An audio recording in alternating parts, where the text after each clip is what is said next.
Yesterday night's vigil was very interesting. We had both myself and Mia witnessing a visual apparition. I still don't know what it's here.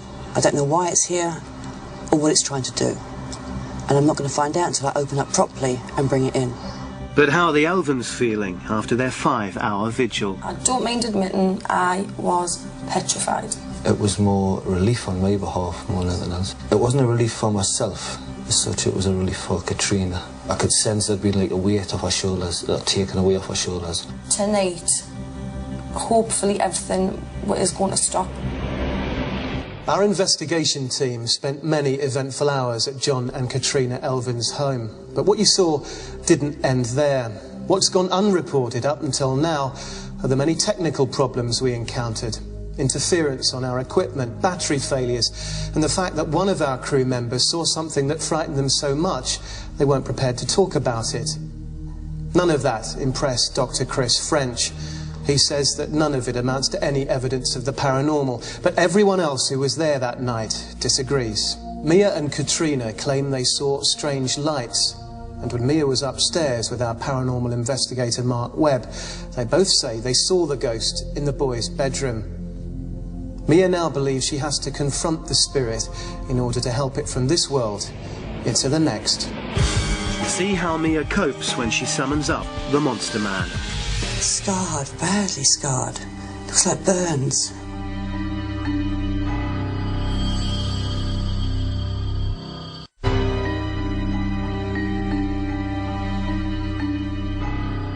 Since time began, religious figures, tribal leaders and witch doctors have all had to deal with their community's fear when it's believed that a spirit has entered a home or a person. According to some, helping that spirit move from this world into the next is potentially hazardous. But tonight, that's exactly what Mia is about to attempt in a clearing ceremony. The final stage is about to begin, and Mia says she will summon the poltergeist. You may experience things you might not. But ultimately, you're going to be okay. I'm here. So now I can visualise your stairs. Going up them. As I'm turning around and I'm looking down the landing, I'm starting to see somebody by the cupboard. Not in the bedroom, then by the cupboard. It's a man. His clothes are very, very ragged. Scarred, badly scarred. Looks like burns. He's looking at me as if daring me to be upset or uncomfortable. I'm going backwards down the stairs, he's coming down. Okay, he's in the room. There's a bad smell. A weird bad smell, that rotting smell. It's got the name Jack. He got burnt in somewhere he couldn't breathe, couldn't see. Very dark. It's a colliery. You've got connection with that. You're the connection, John. Was your grandfather in the mines? We've got to do the collieries. As a boy, yes. Yeah. The same time that your grandfather was there, this man was here, but he's not just a colliery worker. He either owned it or he was in charge of it. There was a lot of people died then. When he died, a lot of people died. He's just full of rage because he believes he didn't have his life. He should have had more of a life. He's coming down, it's as if he's sitting at the end of the table.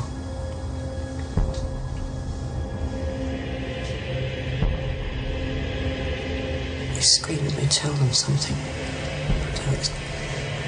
Tell them I didn't do it, tell them I didn't do it.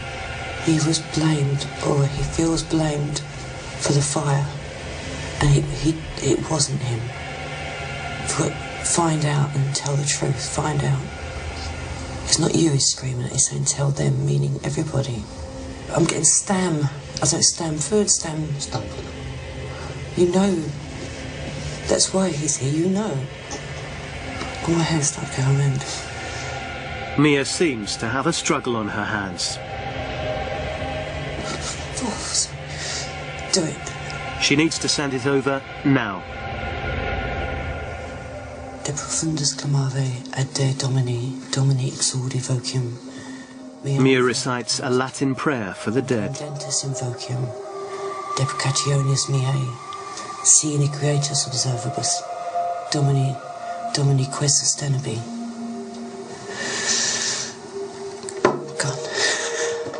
Mia believes she has sent over the presents and that the sensations of burning she had during the psychometry were true. He was pushing into you, I didn't want to say it. And then when it made me jump, it's because he went like that at me. Do it. But what did this spirit want from the Elvens? He still believes his name was used badly. He wants his name cleared. With the clearing completed and the spirit sent over, how does Katrina feel? I'm sure over the next few days I'll know the difference if you buy, the senses I've had, whether that's just walking in the kids' room and not feeling that dread, like the closing of a book. During the clearing, Mia claims she contacted a ghost called Jack and discovered that he died in a fire at a colliery. She says that Jack was angry because he was blamed for that accident after his death. And while our researchers were unable to confirm that specific story, they did uncover reports of several major mining accidents locally. 1 month has passed since the clearing, but has life improved for the Elvens? The whole atmosphere of the house, I would say, has been definitely different. I feel safe in my house. The atmosphere in the household's really perked up. You can tell in Katrina herself, she's more upbeat and everything. This room was the big issue in the house, but I can't spend time in here. I've sat and watched Nathan play on the computer in here, which, to me is like a massive thing. But is John still dubious about the paranormal? After what has happened, I'm more non-sceptical than sceptical now. Katrina and John Elvin say that they and their children are now rid of the monster man that was terrorising their home. Family life is returning to normal. Katrina's even given up those night shifts that she used to use as an excuse not to sleep in her own bed. So, one happy family and one ghost-free home. According to reports, paranormal activity is on the increase in Britain. Would you know what to do if you couldn't explain light bulbs exploding, ornaments shifting, or the dog growling for no apparent reason? Haunted homes, it seems, are not just the stuff of Hollywood movies. They could be in streets like yours, in ordinary houses occupied by people just like you. Sleep well. Good night.